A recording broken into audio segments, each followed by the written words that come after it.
Hoje, o governo Lula chamou de deplorável a atuação da família Bolsonaro nos Estados Unidos. Foi uma resposta ao contra-ataque, né? A gente pode dizer assim também, à decisão do Departamento de Estado americano de classificar PCC e Comando Vermelho como grupos terroristas depois da agenda de Flávio Bolsonaro na Casa Branca nessa semana. Veja na reportagem de Luciana Amaral. A cautela que o governo vinha adotando enquanto analisava os detalhes da decisão terminou nesta sexta-feira em um evento em Sergipe.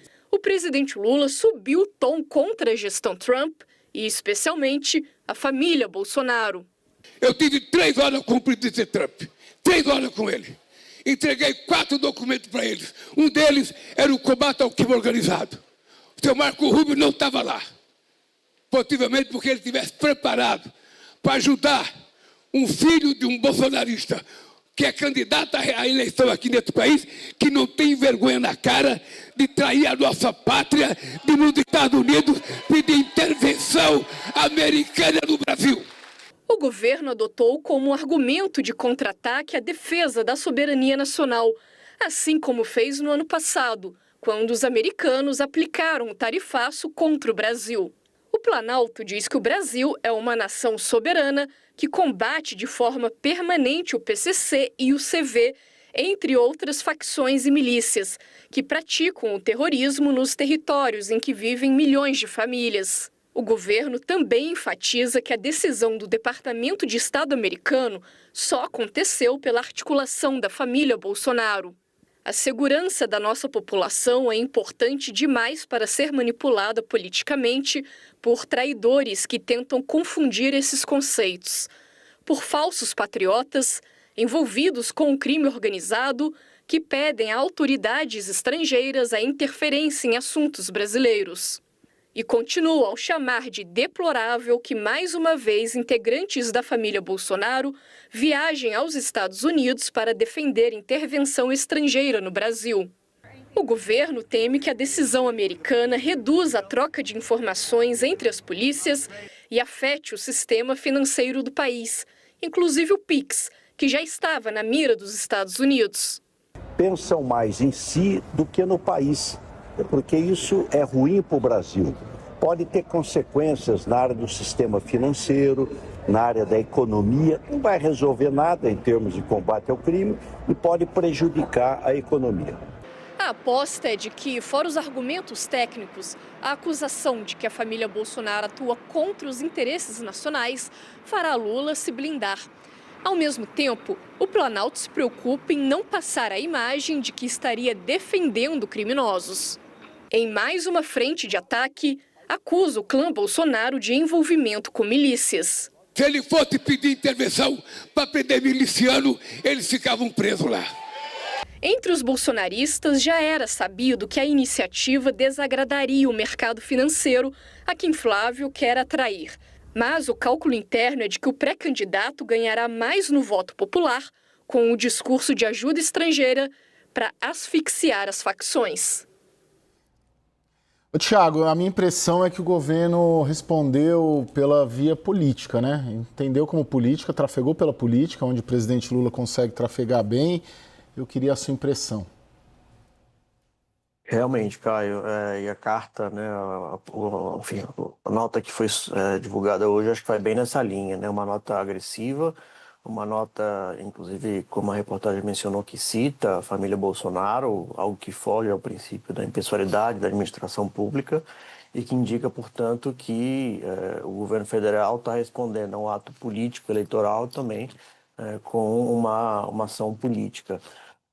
A aposta do governo Lula e do núcleo de campanha, sobretudo, é que o pré-candidato Flávio Bolsonaro ele entendeu que ele precisaria se afastar de um vínculo sabidamente negativo para sua campanha, que era a suposta relação que ele tem com o Banco Master e com o dono do Banco Master, Daniel Porcaro, e se aproximar de uma agenda em que talvez ele vá melhor, que é justamente a questão da segurança pública. Eu digo que talvez, Caio, porque quando houve o tarifaço em 2025 e a família Bolsonaro rapidamente atuou ali junto à Casa Branca para tentar aumentar as tarifas e isolar comercialmente o Brasil, nas pesquisas registraram que o resultado líquido foi negativo para o bolsonarismo e positivo para o governo Lula, ou seja, na defesa da soberania, o governo vai melhor, tanto que Lula logo depois trocou o slogan do governo.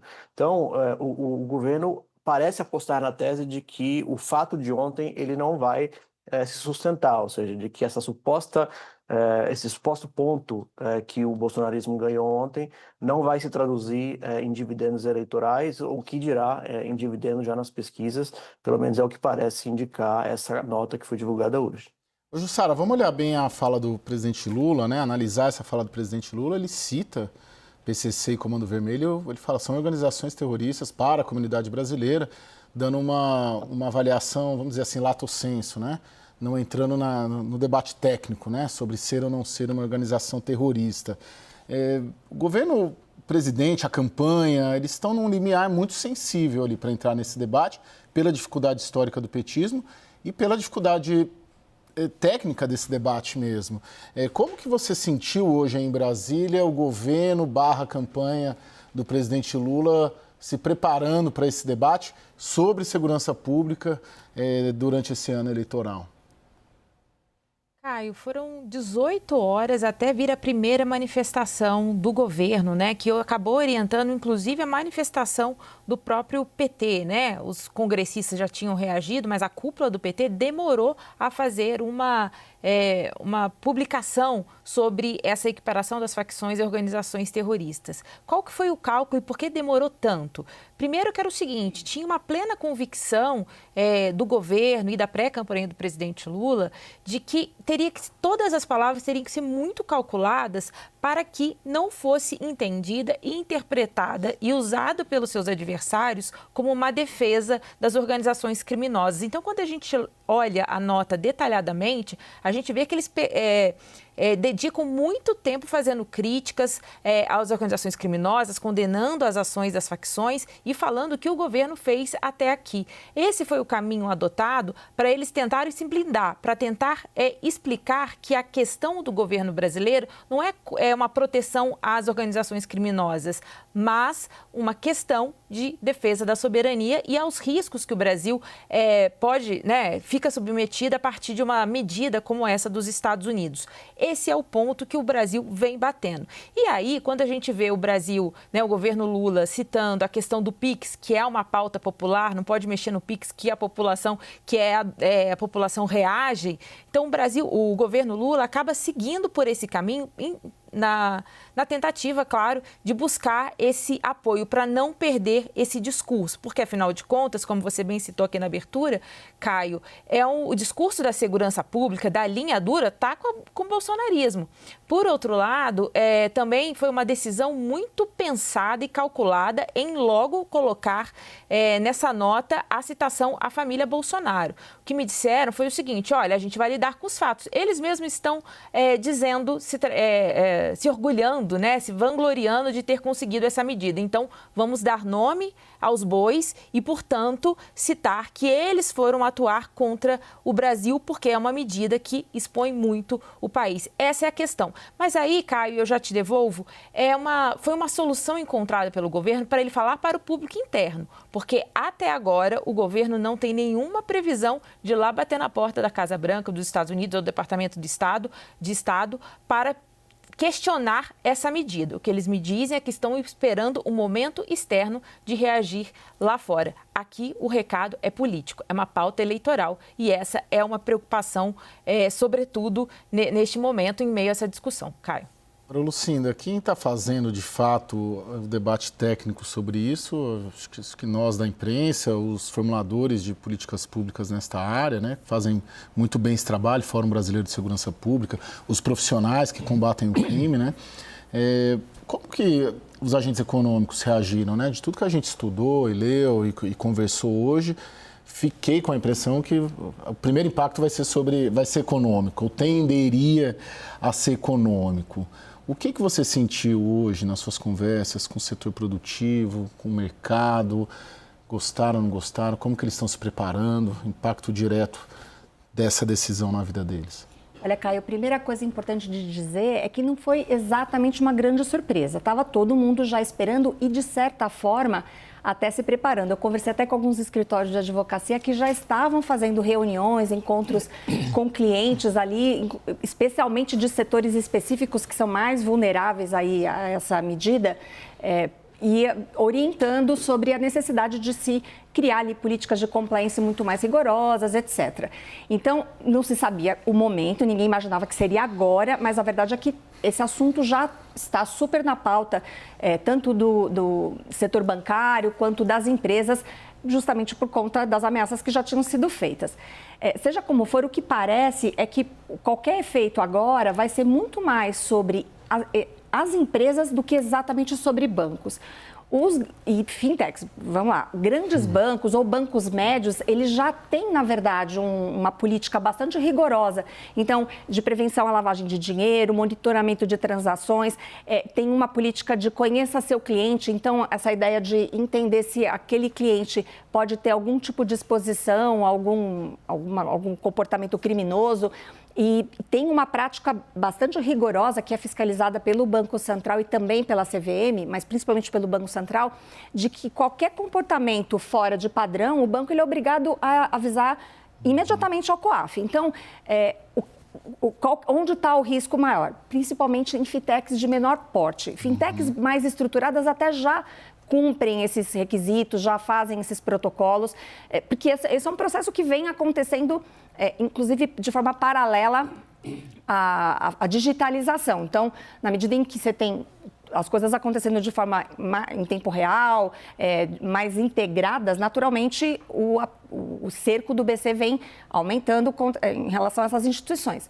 Obviamente que a gente tem um caso master que demonstra que muita gente está escapando aí desse cerco e o que se entende é que provavelmente essa pressão, essa exigência talvez até acelere uma depuração que a gente já está assistindo. Então, fintechs de menor porte que não estão adequadas, que eventualmente não têm esse rigor e possam estar expostas aí a esses grupos, talvez elas até saiam do mercado. Então, essa não é uma coisa muito absurda de pensar. Ou vão ter que investir ali em mais compliance ou vão sair do mercado.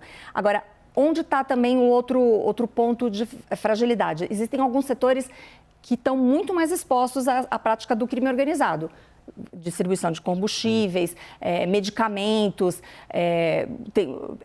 mineração, alguns setores que estão mais expostos, esses vão ficar muito mais sob escrutínio do banco, então talvez essas empresas tenham mais dificuldade de, por exemplo, tomar empréstimos, vão precisar apresentar muito mais documentações, due diligence serão feitas provavelmente por parte das instituições financeiras, então aqui é que tem um risco maior tanto de aumento de custo para se criar essa política de compliance mais rigorosa, como eventualmente uma dificuldade de captação mesmo. Então, o custo do crédito, talvez, para esses setores fique mais alto aí por conta desses riscos, dessas preocupações. Sim. Lorival, aqui a Lucinda traz os agentes econômicos se preparando para essa decisão, mas tem uma questão, acho que desde ontem você vem apurando e tratando disso, até que ponto os Estados Unidos vai ter a proatividade, né? A gente vê o Brasil se organizando, pelo menos os agentes econômicos, mas os Estados Unidos vai para cima?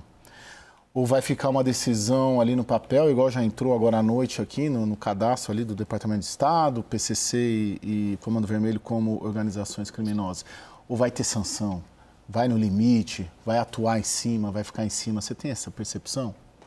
Sim, isso é um mecanismo de pressão, né? É como uma válvula, a pressão aumentou agora, né? Assim, então, em toda negociação entre Estados Unidos e Brasil, haverá essa forma de pressionar o Brasil. Essa sombra vai pairar sobre todas as negociações.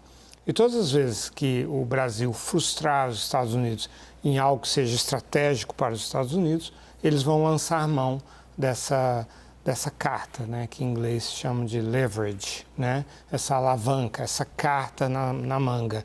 E é por isso que os Estados Unidos têm interesse em fazer essas designações ao redor do mundo, porque, e principalmente os Estados Unidos de Donald Trump, porque a doutrina anterior era a de não abusar desse mecanismo, também não abusar dos choke points, dos sistemas de estrangulamento do dólar, né, do uso excessivo da ameaça de bloquear o acesso ao dólar pelas instituições financeiras de países que frustrem os Estados Unidos, porque isso vai degradando o incentivo dos países a continuarem aceitando a dominância do dólar, né? Não que seja fácil sair da dominância do dólar, mas vai paulatinamente tendo esse fator, né?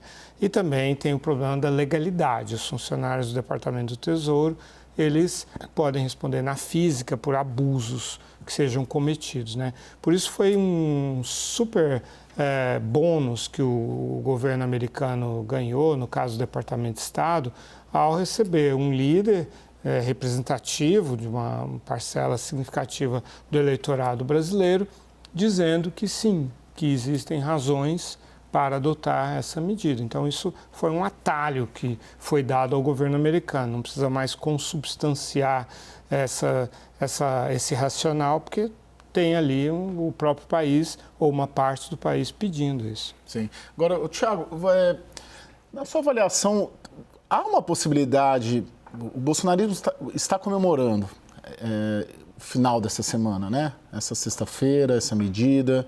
Acho que pelo menos empatou o jogo ali, conseguiu dar um respiro para o Flávio Bolsonaro após o envolvimento dele no caso Master.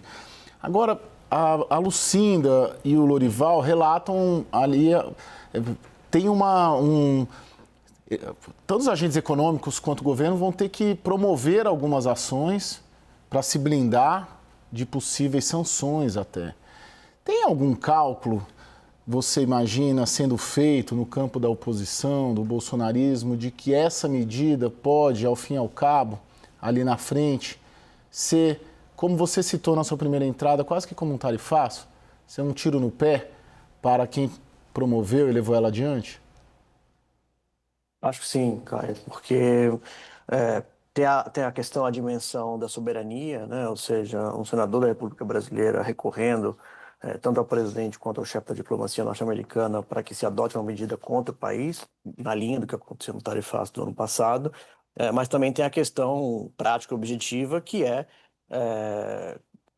eventuais vínculos de agentes políticos e econômicos com o narcotráfico e como é que isso repercutiria eventualmente na própria oposição, né? Se é verdade que existem no Poder Legislativo, Poder Judiciário, Poder Executivo, a nível federal, subnacional, influências do narcotráfico, né, como diversas investigações já indicaram, não é impossível, por exemplo, que no médio e longo prazo os Estados Unidos não só eventualmente questionem vínculo de bancos ali da Faria Lima com o narcotráfico, ou prestadora de serviço das instituições financeiras com o narcotráfico, mas políticos também, né? Os Estados Unidos, há menos de um mês, solicitou a extradição de um governador mexicano justamente por suposto vínculo desse governador, o governador do estado de Sinaloa, com o maior cartel em atividade no México hoje, que é o cartel de Sinaloa.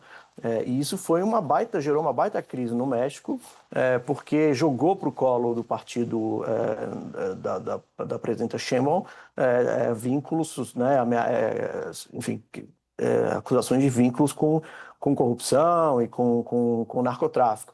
Então, a mesma coisa pode acontecer aqui, né, tanto à esquerda quanto à direita. Ou seja, não é uma questão que fica só no âmbito econômico, né? A gente sabe que o narcotráfico ele tem raízes também na política. Então, me parece que, não só do ponto de vista eleitoral, isso pode eventualmente se voltar contra a família Bolsonaro, como voltou no ano passado com o tarifaço, mas se lá na frente, no médio e longo prazo, eventualmente membros da oposição, não necessariamente da família, claro, mas enfim, membros da oposição de direita aparecem vinculados de alguma maneira em acusações do governo americano com o narcotráfico, naturalmente isso vai pesar contra. E você, Jussara, o que você sentiu na campanha, né? A gente trouxe mais cedo, desculpa só antes de você responder, Jussara, uma pesquisa da AP Exata, né? O Sérgio Denicoli já esteve aqui conosco no WW, mostrando que o Flávio conseguiu um respiro, conseguiu recuperar pontos, mas não ao nível pré-master. A campanha está calculando toda essa possibilidade ou é só comemoração, acha que foi um golaço e vamos adiante?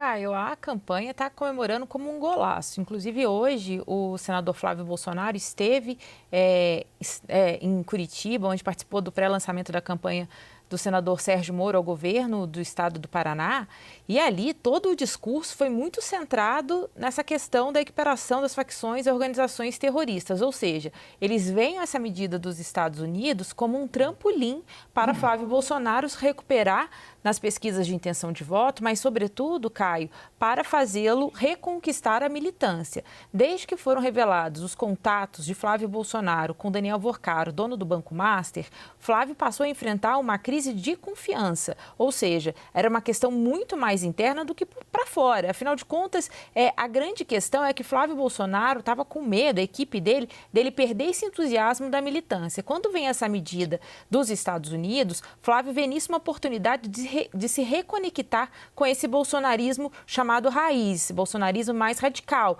desse discurso mais linha dura, mesmo que isso possa incomodar setores mais de centro, eleitorado mais ao centro. Mas neste momento, para se manter vivo nessa disputa e não deixar o presidente Lula disparar nas pesquisas de intenção de voto, Flávio ver essa necessidade de não deixar escapar os eleitores de seu pai para outros candidatos de direita. É por aí que passa esse cálculo. Agora, só para complementar um pouco do que vocês estavam falando, sobre a percepção do governo. Há muitas dúvidas sobre o de fato que vai virar essa equiparação das facções brasileiras com organizações terroristas. O que eles me dizem é o seguinte, Caio, é que neste momento pode ficar só nisso. Classificou PCC e Comando Vermelho como organização terrorista e não faz mais nada. E aí fica no campo do factoide, como me dizem alguns, ou como uma ajuda política para Flávio Bolsonaro neste momento de crise, em que ele consegue dar ali uma suspirada, né? Na verdade, uma respirada ali nesse meio desse atoleiro que tinha sido esse caso do Banco Master. Por outro lado, o governo brasileiro também avalia o seguinte, não dá para saber o que vem. Se vier uma medida ou alguma sanção em relação ao sistema financeiro, isso sim pode reverter negativamente. Então, eles imaginam que daí que pode vir esse tiro no pé. Mas a grande questão é que o governo brasileiro não sabe o que pode vir. Eles falam o seguinte, olha, a gente está lidando com a imprevisibilidade do Trump. Não dá para ter certeza de nada neste momento. Mas isso, por um lado, é o que o governo sabe que pode acontecer. A campanha de Flávio Bolsonaro também não sabe o que pode acontecer. Por enquanto, eles têm usado isso como um ativo eleitoral, para tentar reconquistar ali a sua base e alguns eleitores que veem a segurança pública como essencial e discordam da atuação do governo Lula. A grande questão aqui, Caio, é sobre como Flávio Bolsonaro vai conseguir estender esse fato, né? Sobre quanto isso ainda vai repercutir. E aí, a expectativa, claro, o presidente Lula não vai deixar de lembrar a questão do Master. Lucinda, bem diretamente, Faria Lima gostou dessa medida? Acha que isso atrai o Flávio ajuda o Flávio nessa tentativa de recuperar a confiança da Faria Lima, dos agentes econômicos em geral? Eu não acho que a Faria Lima esteja vendo um benefício eleitoral exatamente. Aliás, acho que tem muita dúvida sobre os desdobramentos, as narrativas que vão se criar em torno disso e que resultado isso vai provocar. Mas eu não senti de forma alguma uma reprovação ou algo como sendo negativo, que no fim das contas, essa visão de que você tem mesmo o crime organizado infiltrado aí entre instituições de menor porte, instituições de pagamento, esse é um ponto de bastante preocupação. Então, no fim das contas, eu não percebi um sentimento de negativo a respeito das consequências que essa ação ou essa ameaça dos Estados Unidos pode provocar sobre a questão mesmo de compliance do mercado. Lorival, para finalizar esse bloco, como que fica a relação Palácio do Planalto-Casa Branca, que vinha ali uma reaproximação, negociação sobre tarifaço e sobre outras questões? A partir de agora, mudou o status quo? Mudou isso, porque essa é uma questão central, né? Assim, o Brasil agora é visto como um Estado que abriga organizações terroristas. E aí, dependendo das demandas políticas internas dos Estados Unidos, porque é isso que pauta as ações da política externa americana, obviamente, o Brasil fica um pouco à mercê de humores que ele não controla de forma alguma, que são as necessidades que o Trump sente de se projetar como um presidente insubstituível que protege os interesses dos americanos. E ele usou isso com relação à Venezuela, por exemplo, de uma forma muito intensa, né? De que a Venezuela era uma ameaça por causa do narcotráfico, do narcoterrorismo. É a mesma frente, é o mesmo tipo de abordagem, né? Então, como tem eleição nos Estados Unidos em novembro e os republicanos não estão numa posição favorável, existe um risco muito grande de toda essa questão acabar sendo usada pelo Trump de forma eleitoreira, e aí realmente o Brasil fica numa situação de muita fragilidade.